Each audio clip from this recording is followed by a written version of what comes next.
প্রধানমন্ত্রী 7 কোটি বাংলার জনগণকে প্রধানমন্ত্রী অন্ন সুরক্ষা যোজনা দিয়েছেন। মাননীয় প্রধানমন্ত্রী 40 লক্ষ আবাসের বাড়ি দিয়েছেন।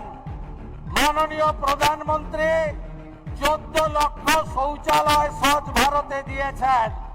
মাননীয় প্রধানমন্ত্রী ভারত সরকার 1 কোটি 29 লক্ষ উজালা 1 উজালা 2 মা বোন দিদিদের গ্যাসের কানেকশন দিয়েছেন। এমনকি 50 লক্ষ কৃষক পরিবার পিএম কিষাণ সম্মান নিধি পাচ্ছেন। কাউকে ফোন করতে হয়নি। পরিবর্তন আনুন, কাউকে ফোন করতে হবে না।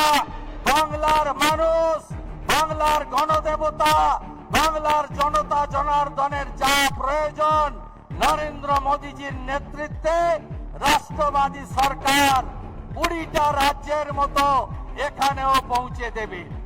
এই মালদা জেলা সীমান্তবর্তী জেলা, যারা দেশভাগের বিভীষিকা নিয়ে নিজেদের ধর্ম রক্ষা করার জন্য, প্রাণ বাঁচানোর জন্য ভারতবর্ষে এসেছিলেন, কংগ্রেস তাদেরকে কিচ্ছু দেয়নি।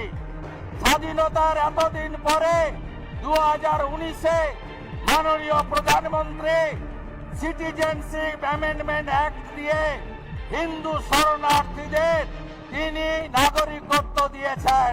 তাই প্রধানমন্ত্রীজিকে আমরা আরেকবার প্রণাম জানাই। মাননীয় প্রধানমন্ত্রী ভারত সরকার 1 সেপ্টেম্বর 2025 নোটিফিকেশন দিয়ে বলেছে কোন হিন্দু শরণার্থীর গায়ে কেউ হাত দিতে পারবে না, হাত দিতে পারবে না, হাত দিতে পারবে না। তাই নরেন্দ্র মোদীজিকে বলবো, জনগণকে বলবো, হিন্দু শরণার্থীদের বলবো, হিজ মাজারে রাখবো, তোমায় ছেড়ে দেব না। ছেড়ে দিলে সোনার গৌর আর যে পাবো না।